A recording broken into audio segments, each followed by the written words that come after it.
two people sitting having a conversation on the internet.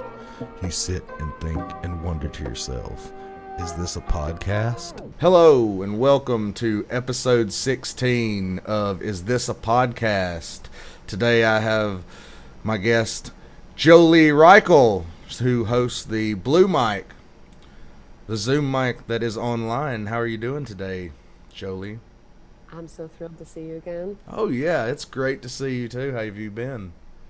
I've been having so much fun, surrounding myself with nature, trying to focus on the simple things in life, and yeah, it's been a good week. All Blue right. mic helps though. Blue mic really helps to get me through the week. So, Ain't that the truth? Now, what I like to do start out with is tell me a little bit about yourself. Now, what I know, you said you were in LA and you're in Philly now. Is that correct? oh, I don't even know where to start, baby. Just give So, us the story. How sure. did it all begin? Oh my God, if you want to go back that far. So I'm originally from the South, but I would say that my hometown is Philadelphia. Okay. And I was an art teacher there for like 10 years. And then about 2.5 years ago, I left Philly and I started to become a digital nomad while I was pursuing stand-up Mm-hmm. comedy. And I lived all around the country advising different small startups as a creative consultant Uh huh. and building my own glowing eyewear company, which is called Moon Glasses. Oh wow. And the last place, so I lived in Austin, I lived in Eugene, Oregon, I lived in LA most recently. And then, thank God, uh, mid January, I decided I was going to move back to the Midwest, Mm-hmm. where my family's from. So I narrowly escaped getting quarantined in my tiny little crappy studio in Los Angeles. Wow. And I'm now outside of Cleveland. Okay. But I was moseying back slowly to Philly, so we'll see I what got you. happens. So you did comedy in LA, I'm guessing, correct? Yep, yep. I did comedy all around Los Angeles.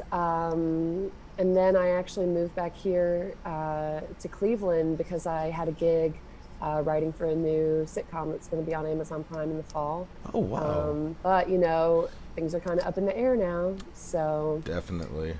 yep, that's why you got to have a few different projects. Oh yeah, that's Keep, that's keep true. you into it. I have a few. I guess live streaming may be one of them, but other than that, this and comedy, which one day it'll be back. One day it will be back. Yeah, it's taken an interesting turn. Oh, most definitely. Yeah, it's kind of exciting. So you write for a sitcom. Is there anything you can? Is it a secret? Is it something that you can't talk about, or It's a secret. it's a secret? Okay, Yeah. I had to ask just to make sure because it's like can't get any information about it. I understand. You know how it goes. I feel you. I feel you. You don't want to get that stuff out there. Most definitely. Oh man, those non-disclosure agreements can be pretty intense. Oh yeah, yeah. Yeah. That'll get you in it if you break one of those. I'm pretty sure. Now you had mentioned being from the South, and you said New Orleans. Is that correct? Now Yep, I was born in New Orleans. how long did you live in New Orleans? I was only there till I was about 2, and then I went to Oh, Houston. So okay, yeah, I gotcha. spent my childhood in Texas. My Texas. dad worked for an oil company. Okay, like, Well, 90s oil company. He was the guy who would advise the oil company on where they should drill. oh wow.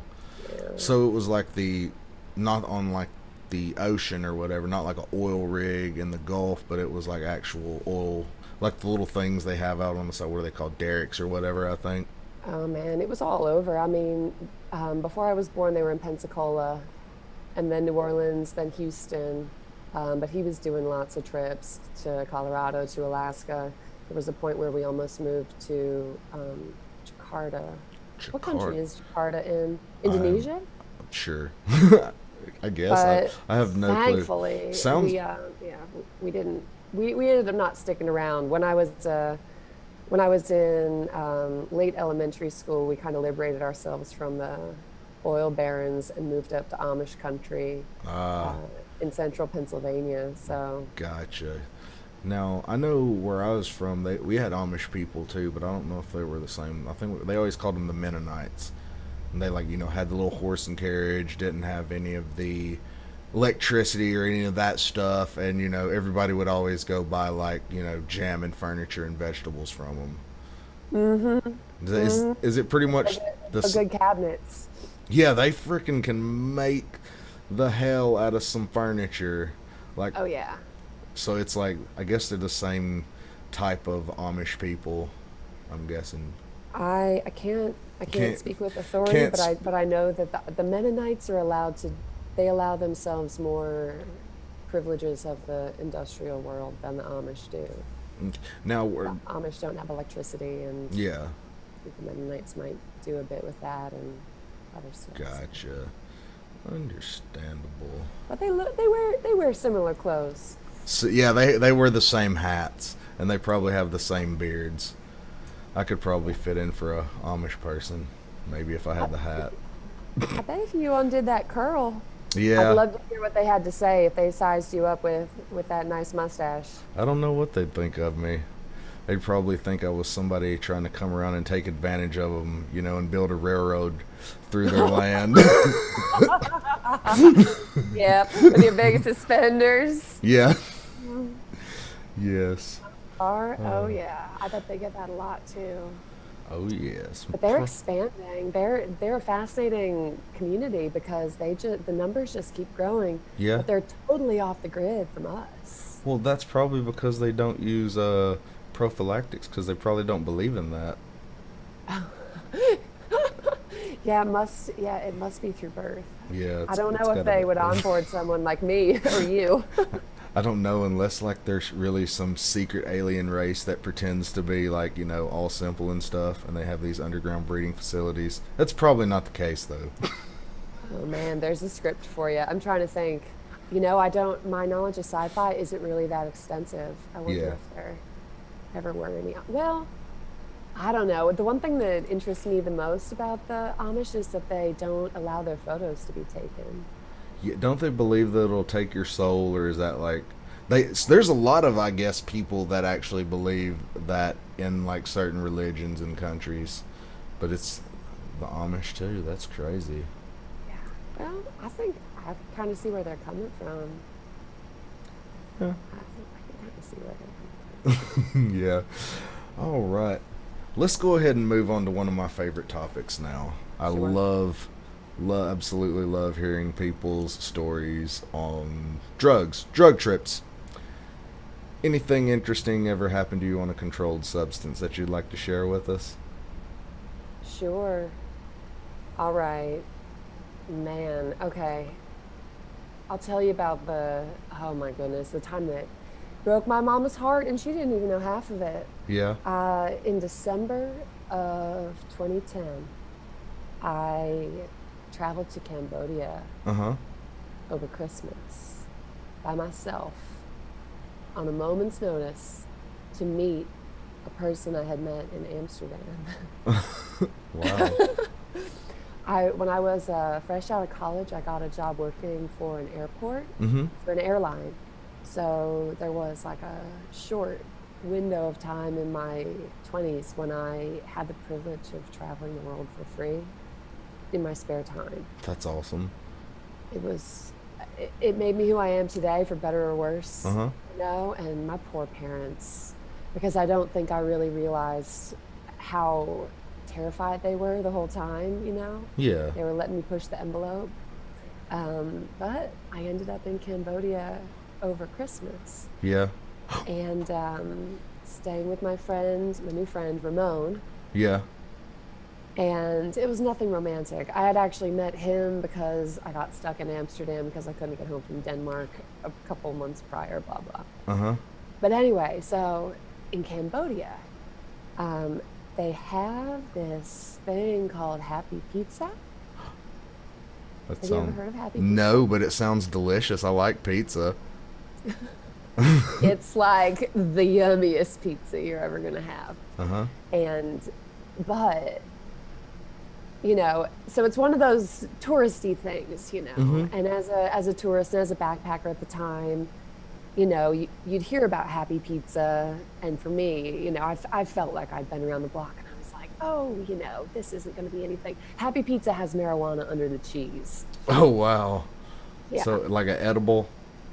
It's like you get a personal pan pizza, like Uh-huh. the kind you get at Pizza Hut, and it's like got pesto under all the cheese. And it's weed pesto. It's marijuana pesto. Oh, that would be a great thing to make. It is, there was so much of it that I thought there's no way that this could be marijuana. There's no way. Yeah. So the Happy Pizza cost the same as regular pizza. Really? Exactly the same. It was about $5. It was $5 and change Uh-huh. for either a Happy Pizza or a pizza. Yeah. So my last day in the capital city of Cambodia called Phnom Penh, Mm-hmm. I was driven into town by my friend Ramon's tuk-tuk driver, Uh-huh. this Cambodian man by the name of Mr. T. Mr. T, did he have a did he have a mohawk and a lot of gold chains, and did he pity the fool? I wish he did. He was pretty garden variety, but like, it made it really endearing. And thankfully, I remembered his name. But well, so as the story goes, he dropped me off in town, and I was just planning to spend a day going to the museum, getting some food, checking out the street vendors. In Cambodia, there are so many street foods that you'll never see anywhere else. They've got baby chicks where you stab them through the butt and it comes out their beak and you deep fry it. They've got What? different kinds of like insects, and they've got deep fried tarantulas. Oh, And that's when you deep fry a tarantula, it freezes in a death grip, kind of like when you take your hand and kind of clench it. yeah, So once you deep fry a bunch of tarantulas, you have to stack them up, but like they stack pretty fast. They're not limp. They're like these rigid kind of yeah. breaded bodies. So So that's like the setting. no, I have to ask you: did you eat Ah, a fry? You did. I did not eat. No, God, Okay. I Okay. Oh, we can still be friends. No, I'm I just would kidding. never. Oh my God. Well, but one reason that I mentioned this is, well, so I'll tell you. So getting back to the Happy Pizza. Mm-hmm. So along the way, as I was walking around, as this, I'm 6'3". I don't Mm-hmm. think you know that about me. I'm like blonde, 6'3", 23-year-old at the time, wandering around Cambodia, which is mostly people who are a foot shorter than me, Yeah. look nothing like me. So I'm just sticking out like a sore thumb. Yeah. And I came upon two guys from Austria. Uh huh. And it was around lunchtime, and they were clearly tourists too. They had their backpacks with them. So I was like, do you guys want to try some Happy Pizza together for lunch? Yeah. And they said, yeah. So we went and had a Happy Pizza. I had my own Happy Pizza, and they split their. I was skeptical. I didn't think that anything was going to happen. Mm-hmm. But as soon as we're done eating it, the boys look at each other, they look at me, and they say, we have to go. We're about to fly to Kuala Lumpur, Mm-hmm. Malaysia. So they leave me at this restaurant, and before I knew it, my world just spun totally out of control. Yeah. Nothing made sense. It was like a very it was kind of tropical there and moist, Yeah. and everything was lush jungle vegetation. I felt like I could feel every droplet of water on every plant that surrounded me. I could feel nature breathing. I Wow. stumbled out of this restaurant Yeah. within like less than a block of disorientedly wandering around. I came upon Mr. T. He noticed me, Yeah. and he didn't know that I was under the influence. I said, "Hey, Mr. T, will you be able to give me a ride back to Ramon's house?" And he said, yeah, it'll only be 4 hours. Like, meet me, that's like for a number of reasons. Having someone say, meet me here in 4 hours. Yeah. First of all, where is here? Yeah, exactly. It's like, I'm high as hell. Where are we Right. at? Right. Like, even if I was sober, I don't think I would have known how to get back to that place. Mm-hmm. And time was passing so slowly.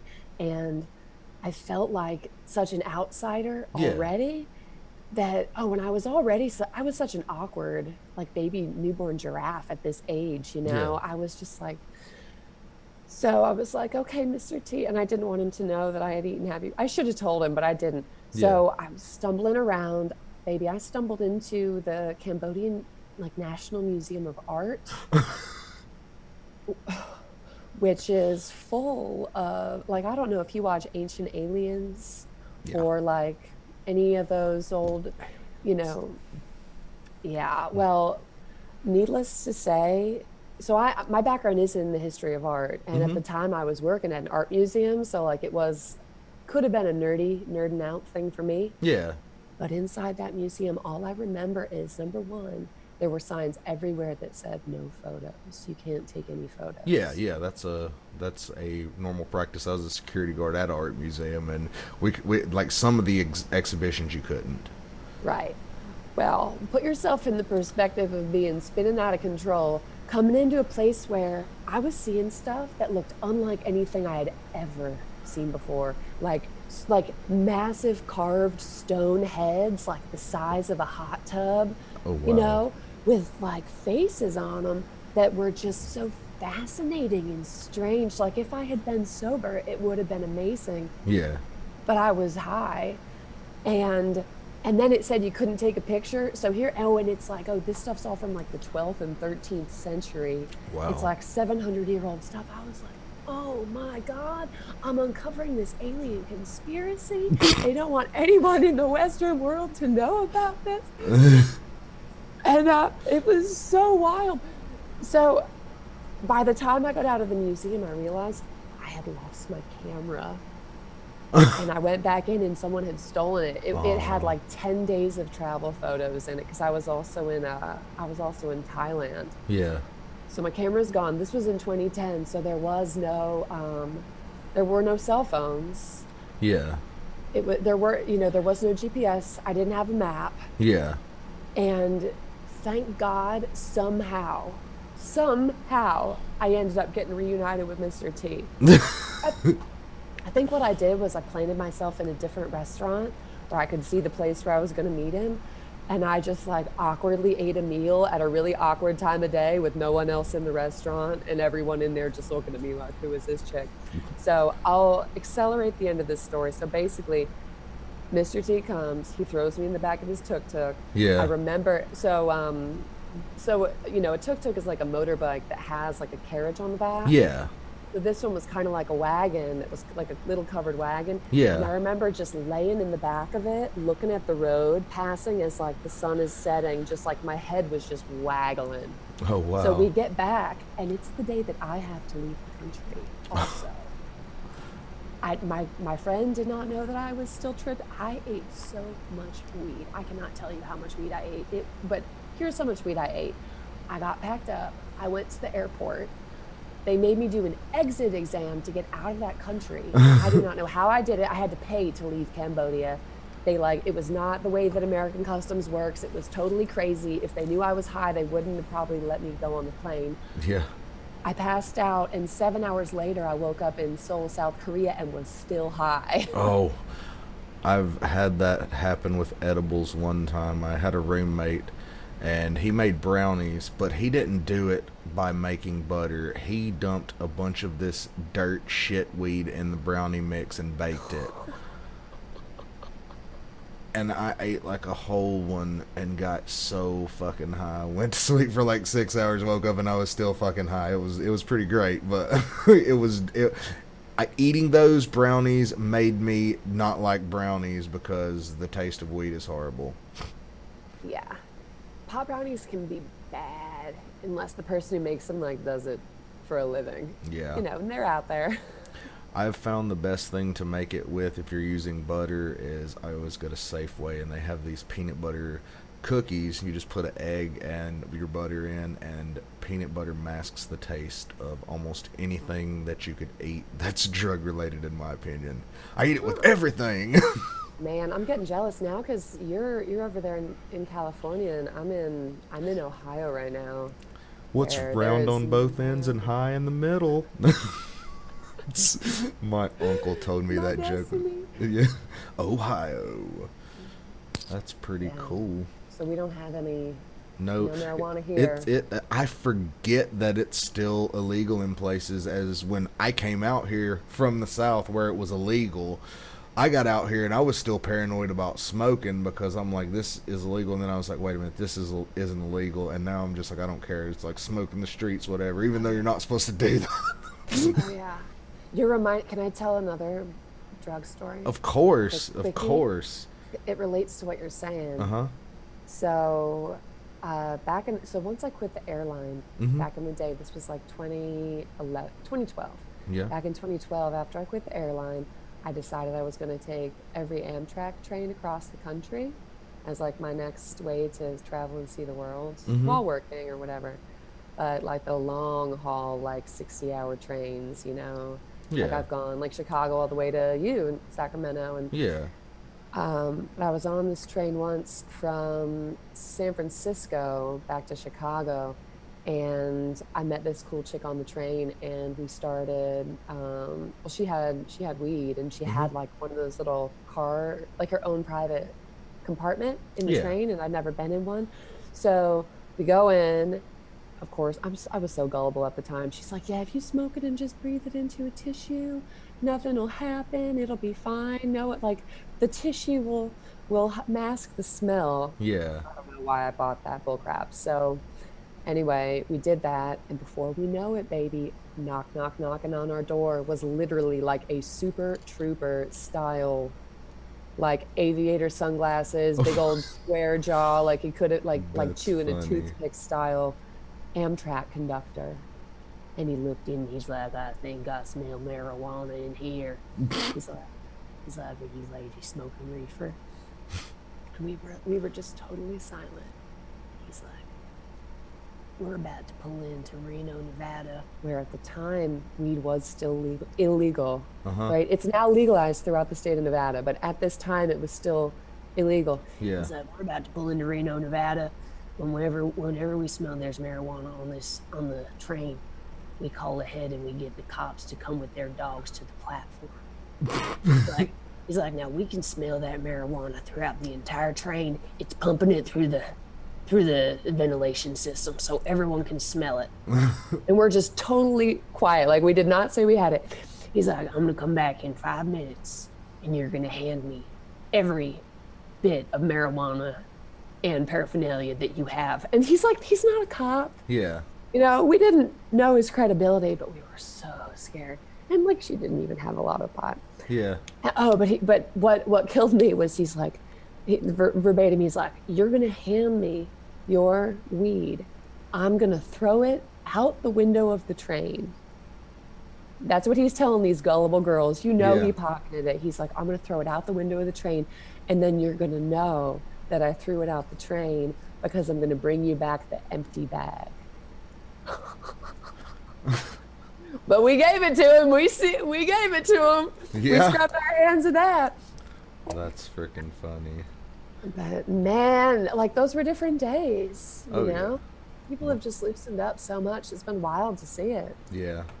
Not in Ohio yet, though, so I'm keeping my fingers crossed over here. No, so you say you were using just like tissue. Now that I've never heard of that, but I have heard if you use dryer sheets, because I've done that, but it probably still doesn't work. But you're supposed to take the toilet paper roll, put the dryer sheet on the end, and stuff dryer sheets down in and just blow through that. That's what I was always told. That's probably why they Gotcha. smelled it, because it was just tissues. Right. That's funny.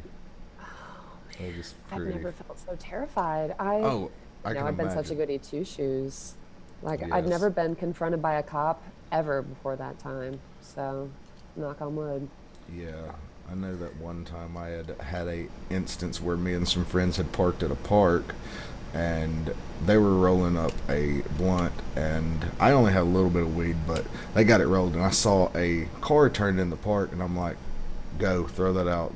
That's a cop. And they're just like, how do you know? I'm like, why else would somebody turn down in a park at night? And we start pulling out, and they freaking drive up, and they're like, they come around and they pull their lights on us, and they come up to the car and they're like, what are you doing out here? And you're like, oh, we're not doing nothing, we're just sitting out here hanging out, of course.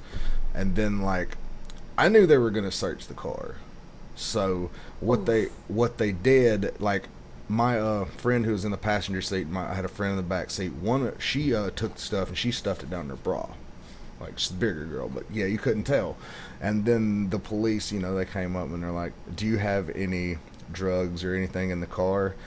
And my ass was just like, you know what? They're gonna search the car anyway. I was like, yeah, I got some weed right up under the seat.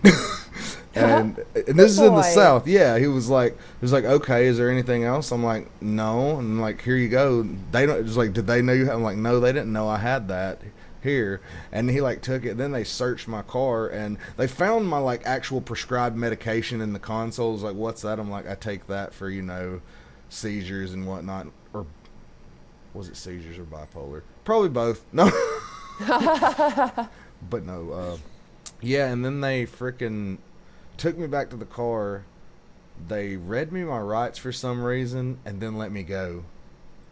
And I was so lucky that night. They just like threw my shit away because it was just like a little nugget in an Altoids can. And I guess they were probably like, this is the middle of nowhere. We don't feel like doing this paperwork. But yeah, I was pretty fucking lucky there that time. Oh man, you just reminded me of another story, but I Oh, don't have to. I no, don't no, have go to, but ahead. Go ahead. we can Go swap ahead. it all night We'll with just swap this, stories all night. and you can have your pick of which one you think the world needs to hear.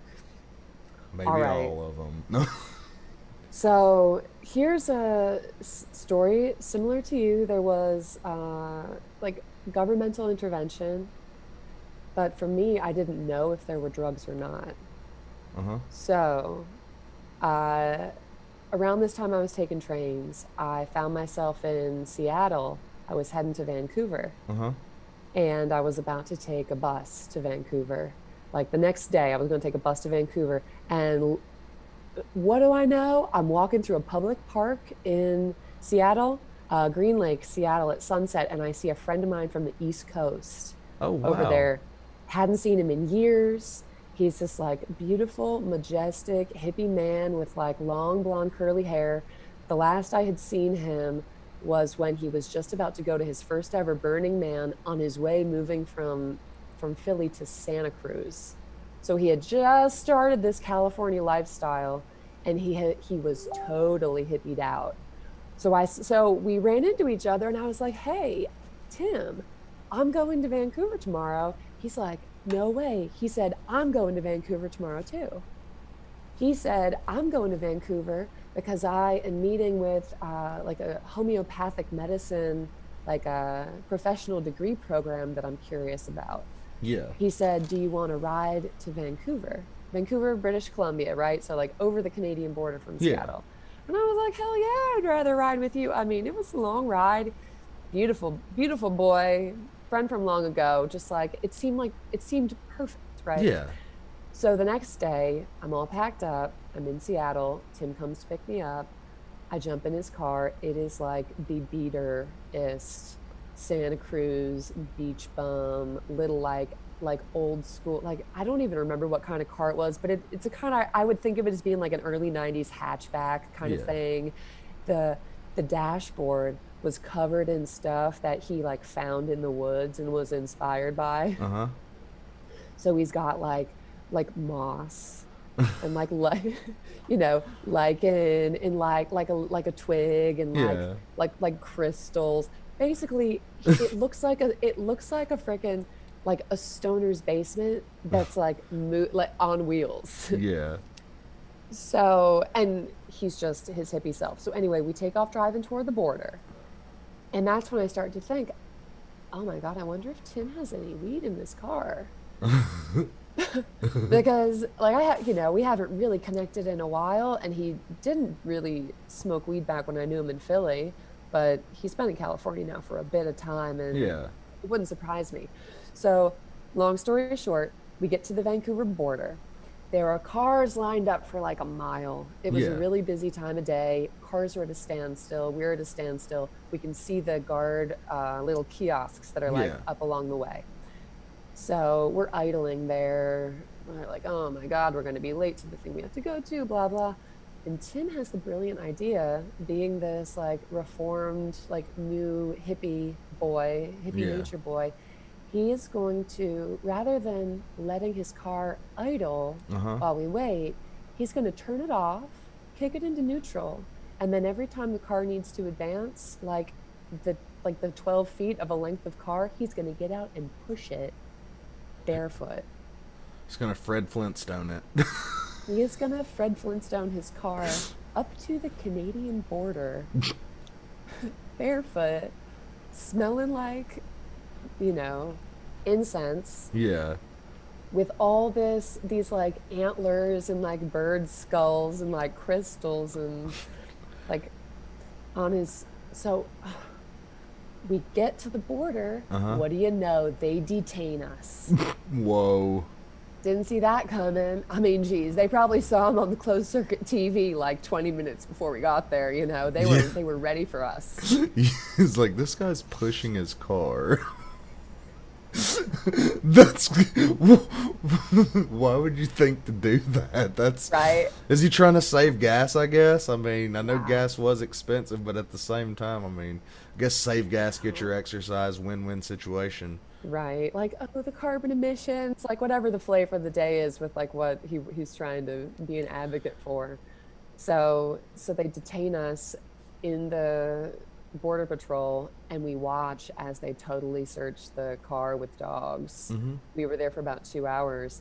Thankfully, he didn't have any weed on him. But, and this is important to know if you ever are about to cross borders, Mm-hmm. when we got back in the car, oh, they also took our cell phones away. Yeah. And when we got back in the car and they gave us back our phones, Tim opened his phone, which is like a flip phone, of Mm-hmm. course, from like the early 2000s. Yeah. And his phone screen was open to a texting conversation that he had with me like 5 years prior. Like they had investigated our relationship Oh, wow. also to like see, Yeah. who knows what. Yeah. So beware. So this story has been full of a number of different things that you don't want to do if you're about to cross an international border. Oh, that's great. Most definitely. Let's go ahead and move on to another subject I like to ask people about, and that's high school. What was it like for you in high school? Oh, a lot of people don't like talking about this. I mean, where do I start? At the beginning. Jesus.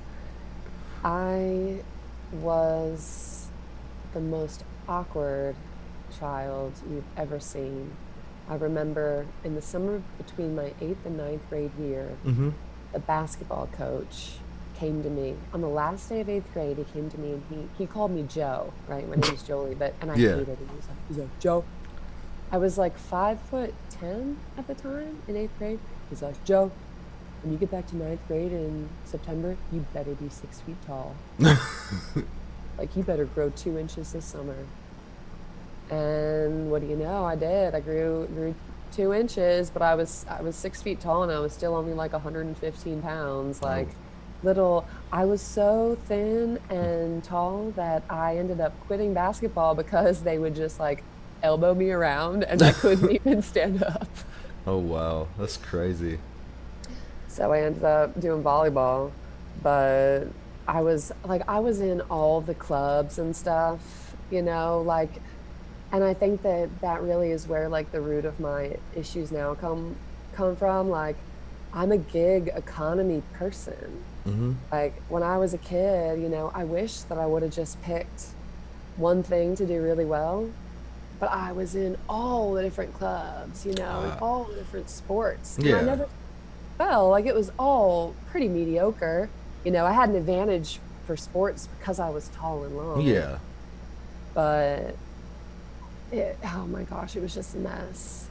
I was voted most unique in my 11th grade class, That's of cool. 350. But then in 12th grade, they had added a new category, tallest. So they gave me that instead.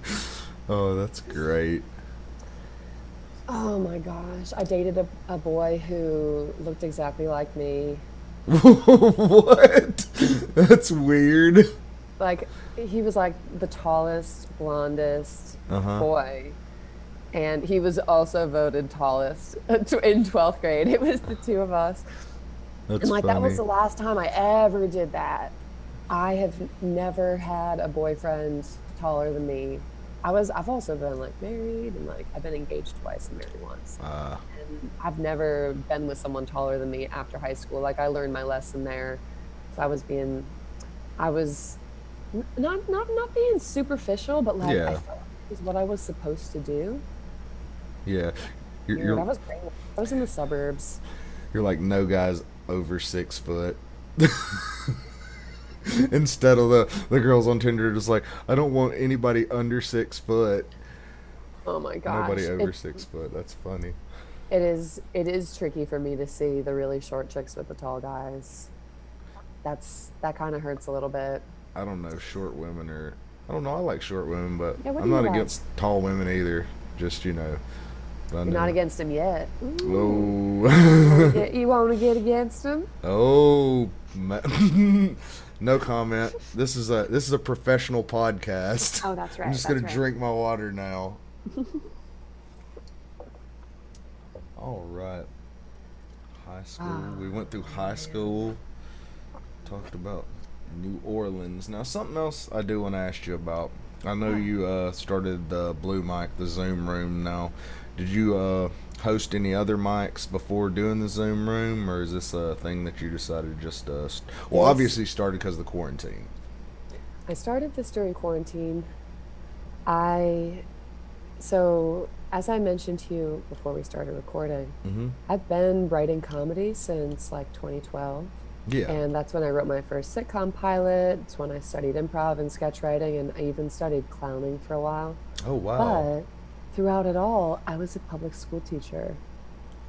And I could not, like, I just had this identity crisis because there were a couple different times in my career Yeah. where something came up where someone caught wind of what I was doing in my personal life and it became an issue. Mm-hmm. So I kind of had to stay underground with it, and like Yeah. incubate it.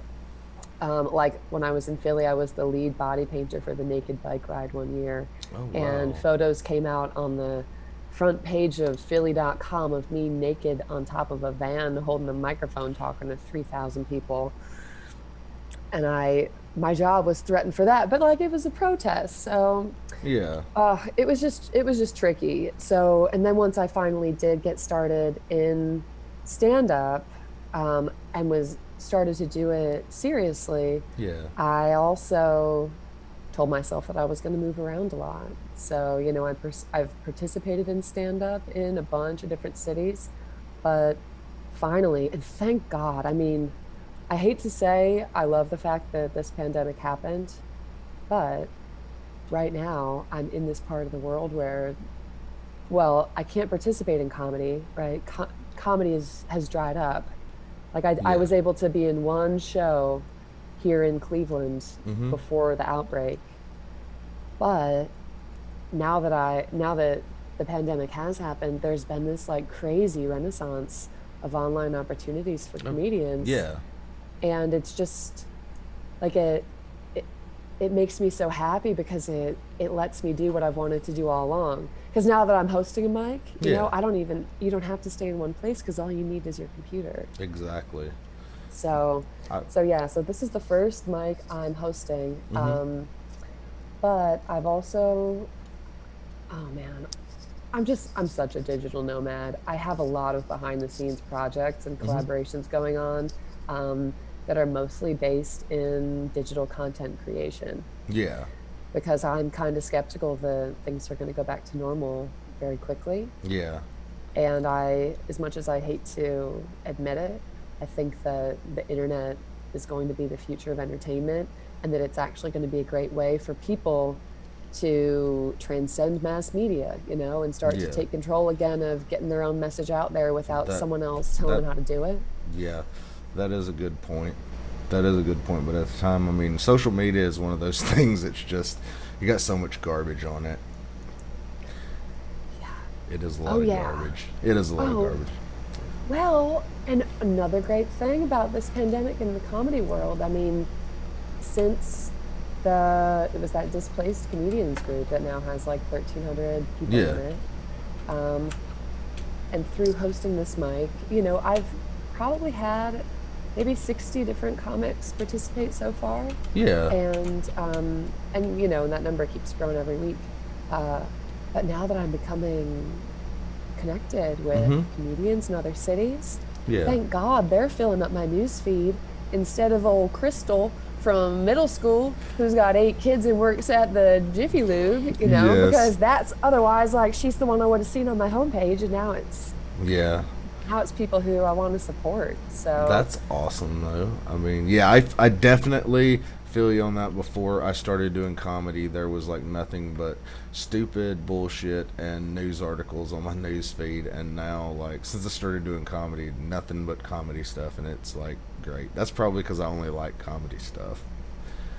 Before I started doing comedy, I didn't like anything. Nothing. Nothing at all. And then I found comedy and it's like, okay, I like this. right? Oh, it's so liberating. I can't wait to see how things continue to play out, because the online mic too is just it's Yeah. making it possible for people who wouldn't be able to Yeah. throw their hat in the ring Yeah. to actually have a chance to start like speaking their truth and like Yeah. bringing that crazy stuff into the light. And Yeah. I think that's what the world needs, like the human voice. It's the one tool that we all have, and like Oh, we need to yes. start using it. Most definitely. Now, do you think that when everything gets back to normal, Zoom mics are going to continue?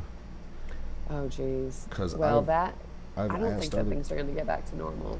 But Really? that's just me. I think that it all has to do with the human spirit. Yeah. And it's funny. Oh my gosh, don't even get me started. We could go down a rabbit hole. Like, I, just the way that the world has been constructed Yeah. through the last century, like it was good for the limitations of the technology that we had. Yeah. But now we don't have those technological limitations anymore. Yeah. And I think a lot of people feel like they're tied down, like they can't explore the world like they wish they could. Yeah. And I think a lot of people aren't going to turn back. And there's going to be a lot less like place-based Yeah. stuff. But who knows? I do think, even if things do get back to normal a bit, that the good Zoom rooms will survive. Probably so. I mean, I've been in a few. Your room was good. Zoom room, had a great time there, and then I was in one last night. Hypothetical comedy. I had a freaking Oh, blast in there. That is such a good yes. room. Like Who's the most host? Sam Medina, and it's a awesome room. It was like 18, 21 comics when everybody was in there, and I went last. I messaged him like I can go last or wherever you want me, because I like going last at open mics personally. Nice. I'll remember that for next time. I like What to did you like about it? well, going. I joke. It's like I gotta get used to going last anyway. Yeah, baby, you better get used to it. You Yeah. better get good at it. Oh yeah. But yeah, I don't know that. And most of the time when I go to the some of the mics, I would get off late at Punchline and be able to go up there, and they'd still put me on because I guess people like me. They're like, yeah, you can get on, David. I'm like, thanks.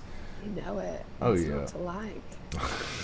Well, what do you think is going to happen with your local scene? Have you seen any evidence that it's coming back, or? Well, I know that I did actually a mic last night in somebody's backyard for actual people.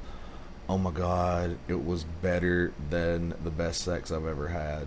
It was that good. It was just like, this is what I needed. Because I went, and it was funny because it was in his backyard. It was on the stage was this old rusted out truck. little rusted out Oh, nice. flatbed truck. Yeah, he had like pallets set up behind it, little stairs going up there, mic stand, mic set up, everything. I went up there on stage. I took the mic out the mic stand and held it, and I just like kissed it and was like, "I love you. I missed you so much." And then just like went into my set Ah, and just had a fucking blast. It was oh, great. Like he promoted it as an open mic, but I got in the mindset like I'm gonna go last. I'm not gonna treat this like an open mic. I'm gonna get freaking mentally prepared to do this because this is my first mic in 3 months. I want to go up here and fucking kill, and just have a good time. And I had a blast. oh, It was. man, now I'm starting to miss it. Now, I'm now you're sorry. starting to persuade me. I didn't know. I'm sorry. I made you miss it. Oh, but you're right. Like, and that's, I love Zoom for a lot of reasons. I think Yeah. that it's really helped, but at the same time, there's so much about the love of stand up and like just where the laughter lives when you're Yeah. doing a real stand up set that you totally don't get in Zoom.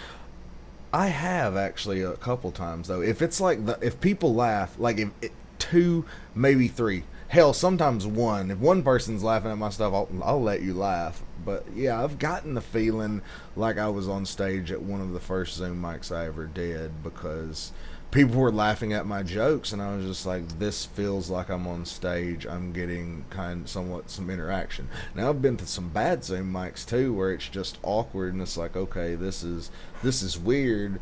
But no, for the most part, I don't know. I think Zoom's gonna be a good thing. If anything, what Zoom's great for is like afterwards just hanging out and bouncing ideas off a bunch of different people from a bunch of different places. Yeah. Because Oh yeah. yeah. So I know after the hypothetical mic last night, a bunch of us just sat around and talked. And I know I was drinking some Jameson and ginger ale last night, and I think everybody was drinking, because it's like the I'm not sipping freaking a week. little bit of ginger ale over here. Uh oh. Good drink. Yeah, hanging out is cool and meeting people in other Yeah. places. Like I'm getting excited about the prospect of touring eventually, Yeah. Yeah. Definitely. because we have places to stay now. Yeah. Like. We have friends in different places. Like Yeah. our Most network is definitely. thriving. That's But yeah, that is the big part about comedy that I've noticed. It's all about networking and really getting to know people and not being one of those people that's a asshole and can get along with everybody. So I try to get along with everybody. I don't try to have enemies though. My worst enemy is the guy looking in the mirror or looking back at me in the mirror. Basically myself, because yeah, I I'll sabotage myself probably before somebody else will. But I've been trying not to do that. yeah, baby. I'm imagining you standing in the bed of a pickup truck.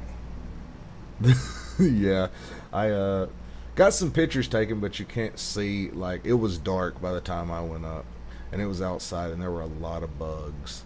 And I was like joking. It's like I'm not worried about getting coronavirus. I'm worried about getting Zika or West Nile. It's just like it was so many bugs, but it was a good freaking time. I would like. I told him like, do it again, man. If you do it again, man, let me know. I'm coming back because it was fun. He put it on in his backyard and he had his family there.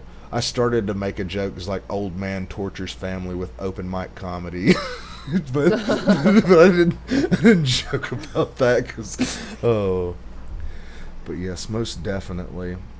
I do miss comedy, but I'm thinking it's going to come back because I know there's been a lot of places that are talking about coming back at 25% capacity. Because actually, this Tuesday, I believe, if that's the first Tuesday I think it's the first Tuesday of the month, they're doing their pro-am showcase at Laughs Unlimited, but I think they're only doing it at 25% capacity because there's like certain they're open back up because they have a restaurant inside, and that's how they're getting away with doing it at 25% capacity. And I'm kind of excited to go do that because they have like a writing session before the showcase, and it's like 3 minute sets. But yeah, I'm looking forward to comedy coming back. Definitely. Oh, baby, I'm you sorry. are inspiring me. No, it's good because I I think that Zoom, it's easy Yeah. and it's fun, and I've been loving like my introverted side has really been loving it, and my disorganized side, Yeah. because you don't have to go park and show up somewhere, and Yeah. there's like it's just easier to manage. But Yeah. I so I like just moved to this new place. I'm in Cleveland now. Yeah. Never No, been there before. I yeah. went to one my like I was here for 2 days before this crazy outbreak. On the first night I was there, I went to Hilarities, which is the club in, downtown Cleveland. It's a big one. Mm-hmm. It's where they have a lot of the headliners. And I made a bunch of connections there, and then they put me on a show at a different place in town. Mm-hmm.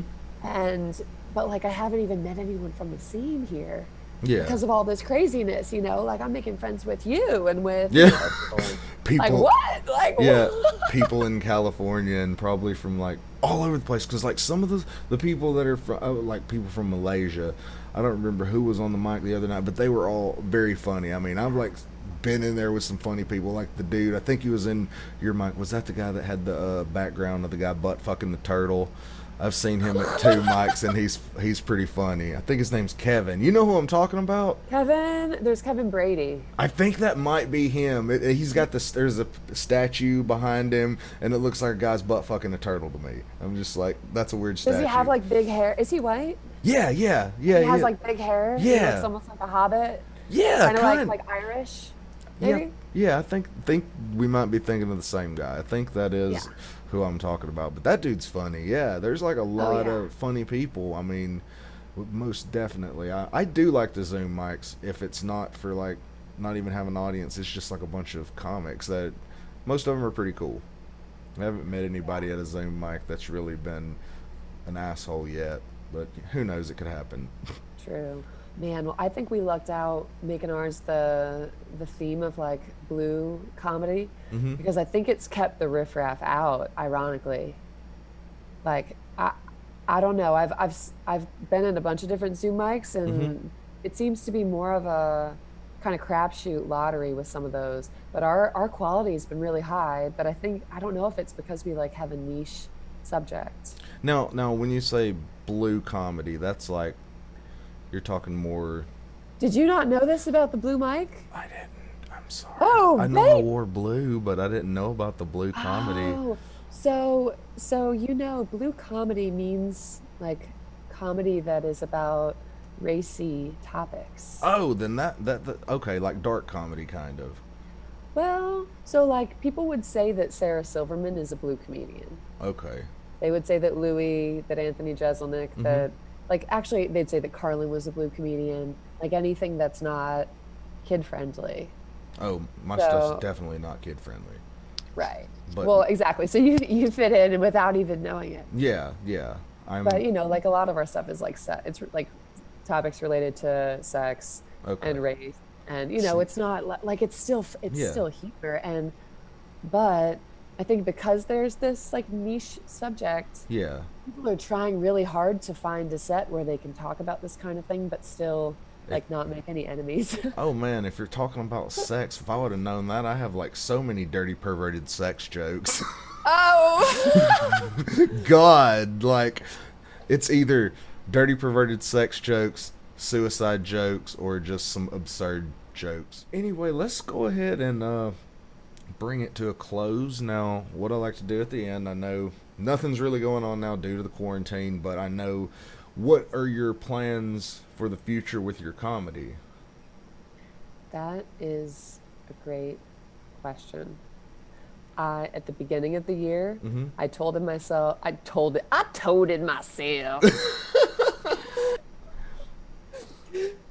You bring out the rough side of me, baby. Ooh. Um, when at the beginning of the year, I told myself that I wanted to release an hour special on Spotify by the end of the year. Oh, So wow. that's still a goal of mine. Um, That's awesome. You can. but at the same time, we haven't had like I have so much new material Uh huh. because of the Zoom mics, but Yeah. I've been building it in a different way than I normally build stand-up sets when I'm doing it in front of people. Yeah. And I just don't know I don't know how it will mesh together, because like clearly I don't want to record an album with the Zoom audience, you True. know? That is And true. like I gave myself a year to do it because I thought that that was how long I would need to do what I want to do. And now I feel like I've got, 6 months left. Yeah. So, but I'd love to do that. Also, I've been doing some interesting comedy PR stuff through a label that's called Rampantly. Mm-hmm. And we promote for comedians in different cities. And that has turned into some comedy writing and Uh-huh. some kind of reviewing comedians' albums and Yeah. making them like positive press That's and cool. what have you. So there's a back end that we've been building for this digital arts journal that is still in process, Oh, that's cool. that is slowly chugging along as we see like what the future reality will be. I don't know. I just feel like I'm so like tossed up, like I Yeah, don't know which way is which. But it's definitely. been good. Oh, yeah. I mean, Yeah. I think everything's going to be all right and go back to normal. And we can get back to business as usual, having shows, doing open mics, all that stuff. Yeah. Oh, and last thing I'll mention is Mm-hmm. since I began hosting the Blue Mic, Mm-hmm. actually one benefit is that my grandma is able to watch it. Mm-hmm. And Oh, that is yeah. cool. Your grandma gets to hear us tell her horrible jokes. Oh, she loves it. She That's great though. That's so awesome. How old is your grandma? she is, I think she's 88. Oh wow, Yeah. that is cool. That 88-year-old likes to watch open mic comedy. Hey, not good. Right? We found this commonality that we never would have found because she can't go out to comedy clubs anymore because of Yeah, her mobility issues. But now, like, she's so inspired by it, and she's got like a dirty mind too, in a good way. Like, with all respect to her, like, it's good I yeah. get it. So, and like, I just through quarantine have like discovered this new connection with her that's really meaningful to me, Mm-hmm. and she's hilarious. And I kind of want to see like what she and I can do together. Yeah, We're kind of working toward it in a really organic way because I don't want to scare her off or like make her yeah. do something. So I'm just kind of keeping my feelers out, and she'll be coming to the Blue Mic this week. Oh I'm gonna do wow, it from her living room, that's awesome. Oh, that's and we've like, cool. oh my God, we've been having the funniest conversations ever since I broke the ice by telling her what I'm really doing Mm-hmm. with this like dirty humor. Broke the ice, and now, yeah, now she's all about it. That's cool. So you might be seeing some of that from me by the end of the year, Oh, something in that kind of project. So I'm sure you're gonna accomplish all your goals. Just work at it, and you're gonna do it. All right. What would you have any social media, anything like that that you want to plug? I know we've talked about Blue Mike. That's just tell us any yeah. information you want to give us about anything you'd want anybody to check out. Sure. So Blue Mike is a group on Facebook. So you can find it at facebook.com/groups/Blue Mike. Then you can find me on Facebook and Twitter at Joli Rx, like prescription drugs, RX. And at Instagram, I'm Center for Poetic Justice. And then Rampantly is this comedy PR kind of conglomerate that I've been contributing to, and we're all over Twitter. There are accounts in a bunch of different cities. And then Rampantly LA on Instagram is where we do a lot of comedy promotional stuff. And the Instagram stories for Rampantly are updated daily. And it's a great place to come to discover hilarious comedians from all over the country. Awesome. All right. And with that, I mean, thank you so much for being on. I had such a great time talking to you. I appreciate you. I am going to go ahead and end it on that note, all right? Thanks for Thanks, being babe. here. All Thanks right. for having me. No problem. Anytime. Love to have you back. Thanks for watching, guys. Like, share, subscribe, comment, tell me what you thought. Follow me on Twitch at The Southern Reject. Thanks. Have a good day.